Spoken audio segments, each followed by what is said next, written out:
Welcome back, beautiful people. It's your TTA Pro, Mr. O, back with a digital SAT episode. Today we're going to continue and we're going to work on domain number 2, craft and structure, text structure, and purpose 1. Don't forget the beginning activities we begin with. They are considered the easy level activities, and then we work our way up. To visit or to get these activities, visit thetestadvantage.com for all of your digital SAT needs. Anyway, text structure and purpose. When you think of text structure, it's asking us, how is the passage organized? How is the passage organized? In text purpose and structure, when you're dealing with the structure of a text, it's asking you, or the College Board is asking you, how does the passage begin? How does the passage end? Many students have problems with these types of questions. You have to understand, number one, the main ideas, not the main idea, the main ideas. Because when you read the text, you're going to have about 2 to 3 ideas. Your answer needs to reflect those ideas. Number 2, it's also asking you how it's organized, meaning, how does it begin? What is the main idea in the middle? And what is the main idea in the end? How do you work with these questions? A, topic plus focus. When you're writing, the author always has a topic and always has a focus. As you write, the focus shifts. So be very careful when you're reading through, you're going to find focus shifts. It's going to begin a certain way and end in a different way. Let's check out question number 2 right here. This is an easy question. This is an easy question, right? I'm going to give you guys, look at this. Very simple question. It gets more complex. I want you guys to understand this. I made this for beginner levels, and then it gets more difficult as we work through, right? Let's see how we're going to work this. Chef Emiko Yamamoto, I want you guys to recognize when you're dealing with strange or long names, you can read the first letter of each name. Don't be confused by them because they do cause confusion. Has established herself as a pioneer in fusion cuisine. Her seminal creation, the Umami Symphony, blended flavors across 5 cuisines and was first introduced at the International Gastronomy Conference in 2016, held in Kyoto. Esteemed food critic Jasper Ford noted that Yamamoto's dish was a palate revolution, setting the stage for the next wave of culinary innovation. I want you to notice the topic. First, we talk about Chef Yamamoto and how the focus, she's a pioneer. Next, we talk about, or we continue discussing Chef Yamamoto and her blended flavors. And then there's a shift. Where's the shift? We shift into esteemed food critic Jasper Ford. And now he reviews Chef Yamamoto's dish. This is structure. Idea number 1, idea number 2, idea number 3. And when you're dealing with describing the overall structure of the text, your answer must have idea 1, 2, and 3. I'm going to give you guys 2 minutes, which is a good amount of time, to try to solve this question. And then we're going to talk about it. Please begin. Timer up here.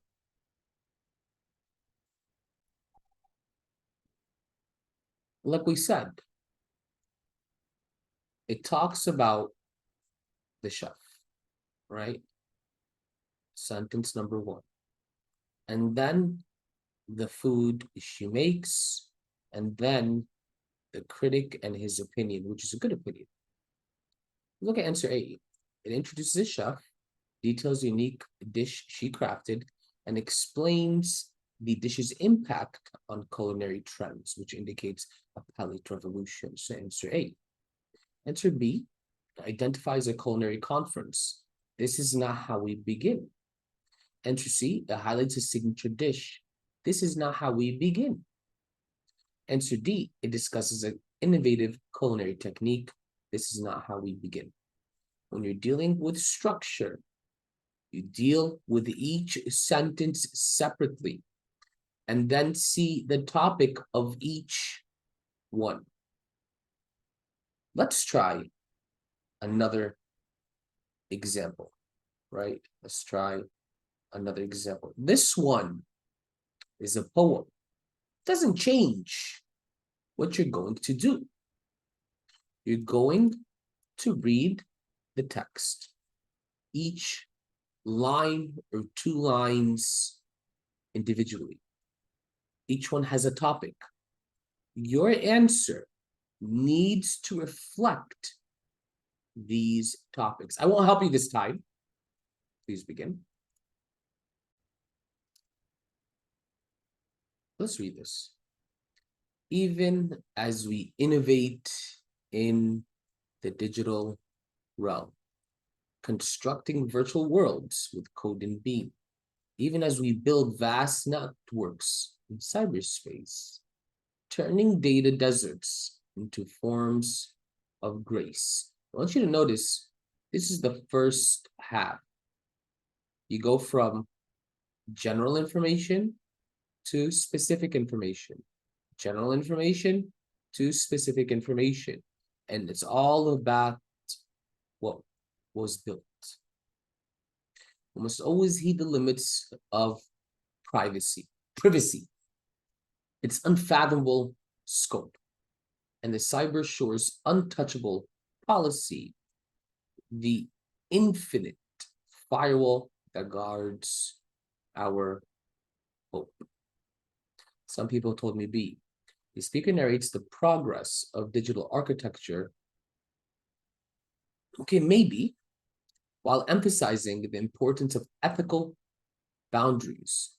But he's not emphasizing ethics or ethical boundaries. He's saying that we need to lead or heed privacy. It's untouchable. So answer B, it's a bit vague on the focus. Some people told me C. The speaker illustrates the expansion of virtual landscapes. Is he really illustrating it? Yeah, acknowledges the essential perimeter of user consent. Do we discuss user consent? No. We discuss the privacy of the user and how that privacy is untouchable and is protected by firewall. Answer A. The speaker highlights the achievements in digital innovation while underscoring the importance of the nature of privacy, right? Or excuse me, what does it say here? Because my screen. Underscoring the inviolable, something that is untouchable nature of privacy. So answer A is the best answer. We go from what was built to protecting privacy. Okay, let's try. Any questions here? Let's try another one. This one is a bit harder. This one is a bit harder. I'll give you 2 minutes, 20 seconds on this one. Please begin. 2, 1, time. Okay. Longer texts might confuse you. We're going to highlight the yellow in topic with a topic. The yellow is topic. Let me do that. And the blue will be the focus. Okay. Just do the yellow first. Throughout history, many scientific discoveries have been forgotten or overshadowed. This phenomenon is particularly evident in the field of early botanical studies. The achievements of pioneering plant researchers often come to light only through scattered notes and rare illustrations. Let's stop here. What are we talking about? Scientific discoveries. What are we saying? They are lost. Okay. And I want you to notice right here, transition. And this transition, it tells us, this is an example. In digital SAT, when you see transitions, they are important pieces of information. Right now, we're given an example of scientific discoveries that were lost. There remains only a single sketch of Matilda Smith's extensive study of exotic ferns. Similarly, a set of notes detailing Helena Maloney's observations on hybrid plants has survived, hinting at the breadth of her research. Furthermore, the botanical treatise on medical herbs by Edward Palmer was referenced in colleagues' diary, but the actual manuscript was only unearthed in recent archaeological findings. So we go from, hey, scientific discoveries are lost, and then we're given 3 examples. Answer A, the text discusses several notable botanists. No, it comes in the second half, but not the first half. B, the text describes a trend of lost scientific work. This is true. Then supports this with individual instances. It supports it with examples. Yes, sir. Answer B. Answer C. The text outlines issues of undocumented scientific research, but it is documented. It's just lost. No. The text debates the value of historical versus modern botanical studies. No, the main idea of the first 3 sentences, notice the topic, discoveries, and notice they have been lost. So our answer needs to include something about the topic and the focus. So this is a common type of question you're going to see in domain number 2. The next type of question you will see in domain number 2 would be purpose-based questions. So what you're going to see is, what is the purpose of the passage? Meaning, why was the passage written? Why? When you think of purpose, think of why. Why was the passage written? These types of questions also must follow topic plus focus. You need to read the text. Take it sentence by sentence. And then ask yourself, what is the topic? What is the main idea? Don't sit there lollygagging. You need to find the main idea before you can check the answers. Let's try the first question. As you can see, very similar skills needed, right? Very similar skills needed. I'll give you about 2 minutes here. Take your time. Now we're thinking about why. Okay. Let's read this again together. I'm going to use one highlighter so I don't keep changing. The technologist Roberta Atkins initiated a series of informal meetups for software enthusiasts in her Silicon Valley garage. The sessions were so well received that Atkins quickly had to find a local community hall to host the growing number of participants. This was the start of Silicon Synapse Symposium. Relocating to a dedicated facility in 1997, the symposium broadens horizons beyond mere software discussions, incorporating hardware, innovation showcases, and tech entrepreneurship seminars. Decades later, the symposium continues to be an incubator for emerging Silicon Valley talent. So we're basically talking about the history of the Silicon Valley Symposium. Look at answer A to explain what motivated Atkins. Is that the purpose? Why? I mean, no, we know he did it. It's a detail, but it's not the purpose.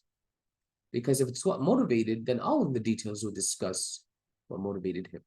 B, to situate the Silicon Synapse Symposium within, so situating it within the technological landscape, but that means its role in the landscape.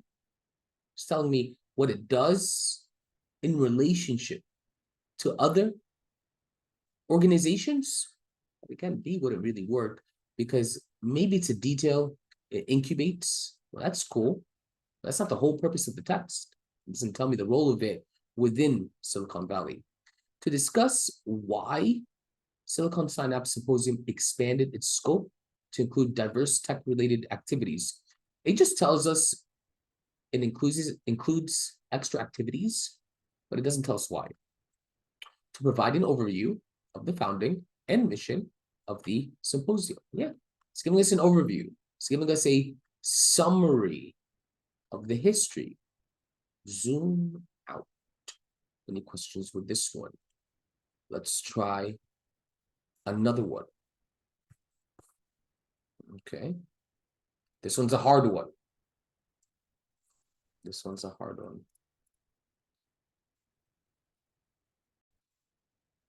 Okay, so this text is complex because of the style of language.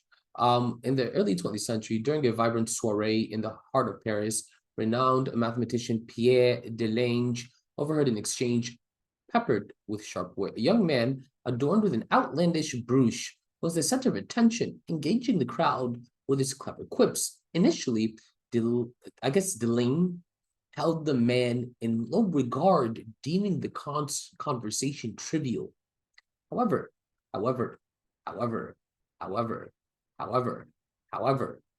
when you see transitions, it's important information.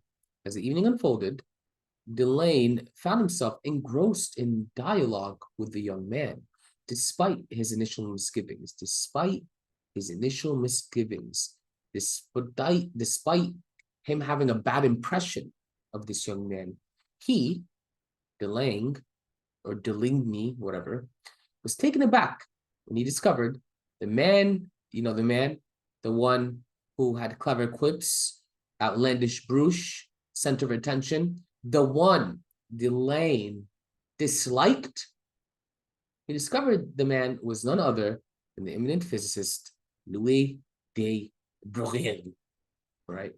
So what is the purpose of this text? A, it explains why one character dislikes another.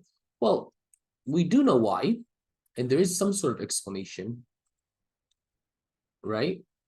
But it's not the purpose of the text, because we want to have the end here.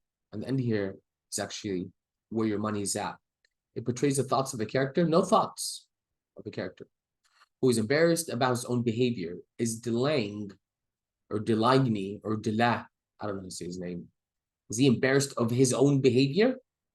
He's not embarrassed of his behavior. It offers a short history of how a person came to be famous. So it tells us how Louis de Broglie became famous? No. It presents an account of a misunderstanding. Delange thought Louis was some sort of idiot. It turned out he was a well-respected physicist. So that's the misunderstanding. Okay. Next part. That was the purpose of the text. You're also going to see the purpose of the underlined information, right? So they're going to give you a text, and in this text, you're going to have underlined information, and it's going to ask you, what is the purpose? Why was this text written? Be careful. Number one, you have to read the full text to understand why. However, your answer choices, A, B, C, or D, must only come from the underlined portion. Keep this in mind. So we read the whole text to understand the purpose of the underlined sentence. However, the answers must only come from the underlined portion. Here's an example.